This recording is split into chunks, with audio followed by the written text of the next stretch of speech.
Hi అండి, అందరికీ నమస్కారం. మా యూట్యూబ్ ఛానల్ పేరు శ్రవంతి 390. సో ఇప్పుడు మనతో ఉన్న గెస్ట్ ఎవరంటే అఘోరి అమ్మ. చాలా మంది ఇప్పుడు ట్రెండ్ అయిపోయింది, ఆమెని అంతా ఫేమ్ చేసేసిండ్రు. ఇప్పుడు ఆమె ఇంటర్వ్యూ తీసుకుంటున్నాం, మనం చూద్దాం. నమస్కారం అమ్మ. నమస్కారం. సో మీ పేరు? అఘోరి. మీరు ఎక్కడ ఉండేటోళ్ళు? కాశ్మీర్ నుంచి వచ్చాం. కాశ్మీర్ నుంచి. మరి ఇక్కడికి ఎట్లా వచ్చిండ్రు? మేము సాధులం కదా, అందుకోసం అనేసి మేము ఎక్కడైనా అంటే సాధువులు హైదరాబాద్ కూడా వస్తారా అండి? ఎక్కడైనా తిరుగుతాం. ఓకే అండి. మీకు మంత్రాలు వస్తాయి మరి? ఖచ్చితంగా 100%. చాలా మంది బయట రాదని అంటారు, మరి మీరు వస్తాయి అంటారు. వస్తాయి. వస్తే మరి మా దగ్గర నిరూపించుకోండి. మీ బయట అందరికి తెలియాలి కదా మీకు వస్తాయి అన్నట్టు. ఖచ్చితంగా చెప్పండి మరి. ఓం భీం కాళి భద్రకాళి భద్రకాళి మాంకాళి కాళి ఓం. ఓకే ఓకే, మీకు వస్తాయని నేను నమ్ముతున్నా. మరి బయట ఎందుకు రాదు అని మిమ్మల్ని మీరు ఒక అంటే అఘోరి కాదు, మీరు ఒక మోసగత్తె అని చెప్పేసి అందరు బయట చాలా మంది అంటున్నారు, వీడియోలలో కూడా చెప్తున్నారు. అట్లా ఎందుకు అంటున్నారు? మీరు ఏమైనా వాళ్ళకి ఏమైనా చెప్పగలుగుతారా? వాళ్ళ నమ్మకం వాళ్ళది, నా నమ్మకం నాది. అంతే అంటారా? అంటే మీరు జపం ఎన్ని రోజులు చేస్తారండి? నేను నా జీవితం ఉన్నన్ని రోజులు చేస్తూనే ఉంటాను. అవునా? మీరు ఇది ధరించింది ఎప్పుడండి? అంటే ఎప్పటి నుంచి మీకు శివయ్యని అంకితం చేసుకుందామని అనిపించింది? నేను చిన్నగా ఉన్నప్పటి నుంచి శివయ్యకి అంకితం అయిపోయాను. ఓకే, మీకు అంటే మీకు ఏజ్ ఎంత ఉన్నది చెప్తారా? నేను 11 సంవత్సరాల నుంచి శివయ్యకి అంకితం అయిపోయాను. మరి అంతకుముందుకు ఏం చేసేది? అంతకుముందు కూడా శివయ్య పాట పాడేస్తాను. మరి అది ముందు నుంచే చెప్పొచ్చు కదా, శివ పాట పాడుతున్నాను. మీరు అడగలే కదా? నేను అడిగినా కదా, చెప్తున్నా కదా నేను ఇప్పుడు 100%. మీరు శివయ్య భక్తురాలు అంటుండ్రు. ఓకే, మరి మీరు ఏమన్నా అంటే మీరు ఏం ఫుడ్ తీసుకుంటారా? ఏది తింటారు పలహారాలు? నేను కాయ గడ్డలు అన్ని తింటుంటాను. అదే ఏం గడ్డలు మాకు తెలియాలి కదా. అదే ఇప్పుడు కొంతమంది ఏమంటారు అంటే బయట శ్మశానంలో తిరుగుతుంది ఆమె, ఎక్కడ పడితే అక్కడ తిరుగుతుంది అని చెప్పేసి చాలా మంది బయట. అది తప్పు. మరి మీరు మాకు కాదండి, వ్యూవర్స్ కి చెప్పండి. వాళ్ళు మాట్లాడేది చాలా తప్పు. మీరు పలహారాలు తింటారు? పలహారాలు తింటే ఖచ్చితంగా. చాలా మంది బయట చాలా మంది మీ గురించి బ్యాడ్ గా ప్రొడక్ట్ చేస్తున్నట్టు చెప్తున్నారు అన్నమాట. అది వాళ్ళు ఊహించుకున్నది, నేనేం చెప్పలేదు వాళ్ళకి. మీరు చెప్పాలి కదా. ఇప్పుడు నీ గురించి ఇట్లా మాట్లాడుకుంటున్నారు అంటే చెప్పాలి కదా. నేను మిమ్మల్ని ఇచ్చింది కూడా అందుకే, మీరు నిజమా కాదని తెలుసుకోవడానికి నేను మిమ్మల్ని ఇంటర్వ్యూ చేయడానికి పిలిచిన. నిజమే చెప్తున్నా కదా. నిజమా ఎట్లా ప్రూవ్ చేసుకుంటారు? ఆ మంత్రాలని నేను చాలా అయినా టీవీలలో కూడా చూసిన. అంటే మీరు ఎట్లా ప్రూవ్ చేసుకుంటారు నాకు చెప్పండి. ఇప్పుడు నేను హిమాలయ పర్వతం మీద ఉండేదాన్ని. నేను చెప్తున్నా కదా, అక్కడే ఉండేటోళ్ళం మేము. అంటే మీతో పాటు ఇంకెవరు ఉండే? మాతో పాటు మా సాధువులు కూడా ఉంటారు. అవునా? వాళ్ళ పేర్లు ఏమైనా చెప్పగలుగుతారా? ఖచ్చితంగా చెప్పండి. అఘోరీలు. ఓకే అండి. మరి ఇప్పుడు కొంతమంది మీ అఘోరీలు ఉన్నారు కదా, చాలా మంది బయట జనరేషన్ చూసి ఇట్లా నాకు కూడా పెళ్ళి అయితే బాగుండు అని చెప్పేసి ఈ వస్త్రధారని వదిలేసి అంత ఏమైనా అనుకున్నారా ఎవరైనా అఘోరీలు? నేనైతే అనుకోలేదు. నేను శివయ్యకే అంకితం అనుకున్నా. ఓకే, మీరు అనుకోలేదు అంటే మీతో పాటు ఉన్న అఘోరీలు ఎవరైనా అనుకున్నారా అని అడుగుతున్నారు. అది లేదండి, లేదు. అది వాళ్ళకి తెలుసు, నాకైతే తెలుసు. ఓకే, అంటే అట్లా వదిలేసి ఏమవుతుందండి? అది శివయ్యనే చూసుకుంటాడు. శివయ్య మహిమ అంతా. అయితే నాకు ఒక డౌట్ అండి, మీరు ఇట్లా తయారు కావాలనేది అఘోరీల వృత్తా, లేకపోతే మీరే ఇట్లా మీకు ఇష్టం వచ్చినట్టు లిప్స్టిక్ పూసుకొని కళ్ళకి అదేమంటారు కుంకుమ పెట్టుకొని బొట్టు పెట్టుకొని పౌండ్స్ పౌడర్ పెట్టుకొని తిరగడం మీరేమన్నా మీకు షోక్ అంటారా, లేకపోతే మీకు? సో ఇప్పుడు నా చేతిలో ఉన్న మీరు ఈ పౌడర్ వాడతారా అండి? ఇట్లా పూసుకోవడం కానీ, కళ్ళకి ఇట్లా పెట్టుకోవడం, బొట్టు పెట్టుకోవడం, లిప్స్టిక్ పెట్టుకోవడం, అది మీ అఘోరీల వృత్తియా, లేకపోతే మీరు కావాల్సుకొని మీరు నాకు ఫేమ్ కావాలి అని చెప్పేసి మీరు చేస్తున్న నటన? లేదు, ఇది తప్పు, చాలా తప్పు మీరు మాట్లాడేది. ఏంటంటే ఇప్పుడు ఒక నిమిషం ఆగండి అమ్మా. మేము మిమ్మల్ని ఇంటర్వ్యూ చేసినాం, మీరు మమ్మల్ని ఇంటర్వ్యూ చేస్తలేరు. ఆగండి, మేము క్వశ్చన్ చేసిన. చెప్పండి.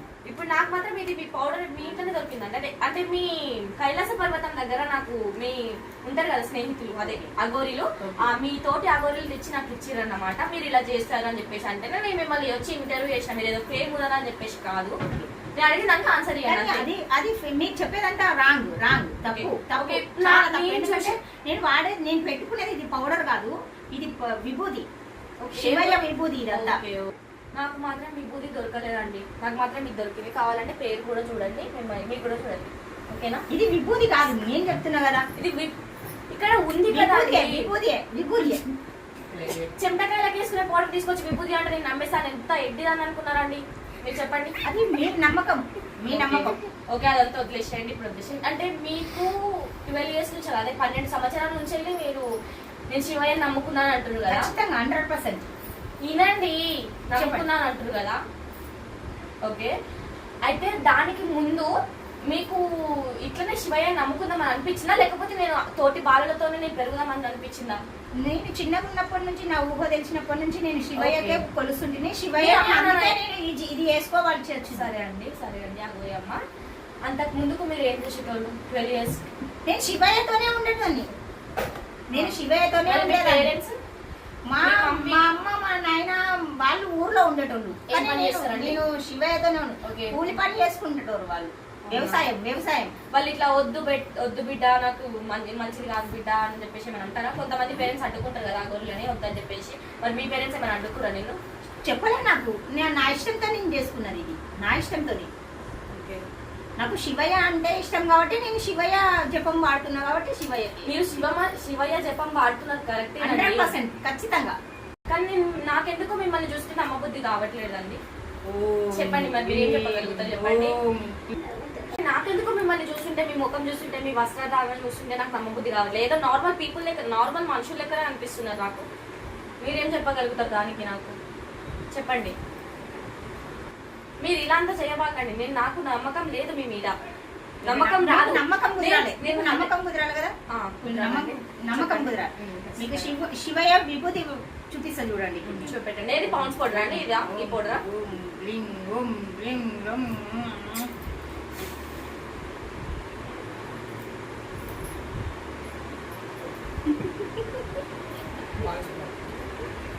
ఖచ్చితంగా 100% షూర్ గా చెప్పగలను. అది ఇదే పౌడర్. ఈ అగోరియే కాదు ఈమె. నేను ఇప్పుడు బయట పెడుతున్నా కదా, నేను ఈమెను ఎందుకు ఇంటర్వ్యూ చేసుకోవడానికి కారణం కూడా ఈమె అంటే బయట చాలా మంది అంటారు వీళ్ళ అగోరిలే, సాటి అగోరిలే చెప్పారు నాకు. ఈమె అగోరి కాదు, ఈమె వస్త్రధారణ బాగాలేదు, ఈమె వేషం బాగాలేదు, ఈమె జుట్టు బాగాలేదు, ఈమె అసలు అగోరి నేనా అనే డౌట్ వాళ్ళకి వచ్చింది కాబట్టి నాకు చెప్పిర్రు. సాటి అగోరీలు చెప్పబట్టి నేను ఈమెను ఇంటర్వ్యూ చేసుకున్నా కానీ ఈమె పెద్ద అది అని చెప్పేసి నేను ఇంటర్వ్యూ చేసుకోలేదు. ఇప్పుడు మీరే మీకు లైవ్ లో చూసిండ్రు కదా, నా మీద ఈ పౌడర్ చల్లింది శివయ్య మీద అబద్ధం ఆడింది. చాలా తప్పు అండి ఇది. అగోరులకి నేను లాస్ట్ టైం తులజాపూర్కి వెళ్ళినప్పుడు ఇలాంటి బ్యాగులు మస్తు చూసిన, అక్కడి నుంచే తీసుకొచ్చింది. ఖచ్చితంగా హిమాలయ పర్వతం కూడా లేదండి, ఏ పర్వతం లేదు. ఇది తీయండి.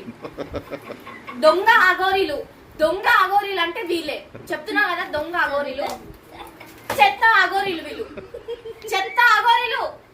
మీరు అగోరీలు నానే బయట ప్రజలని ఎందుకు మోసం చేస్తున్నారు? ఇలాంటి వాళ్ళని ఇంటర్వ్యూ చేసుకోవడం తప్పే లేదు, కొట్టడం అసలు తప్పే లేదు. నాకు చాలా మంది చాలా కామెంట్స్ చేసిండ్రు అన్నమాట కొట్టమని.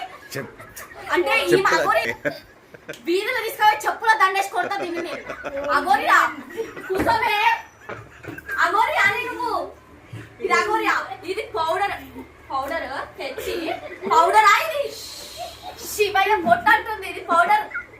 నేను అంత ఎద్దిన లెక్క కనిపిస్తున్నా. హలో, నాకు కూడా జనరల్ నాలెడ్జ్ అనేది ఉంది, అర్థమవుతుందా? నువ్వు అగోరిని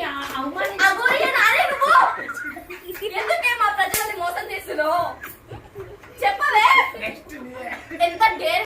మా వ్యూవర్స్ ఏం చెప్పాలనుకుంటున్నా అంటే ఇలాంటి అగోరులను ఫేమ్ చేసి అది చేసి ఇది చేసి చేయకండి, అర్థమవుతుందా? చూడండి, మీరు లైవ్ లో చూపించిన కదా, అందుకనే నేను ఇలా ఇంటర్వ్యూ చేసిన, అర్థమవుతుందా? సో చూడండి వ్యూవర్స్.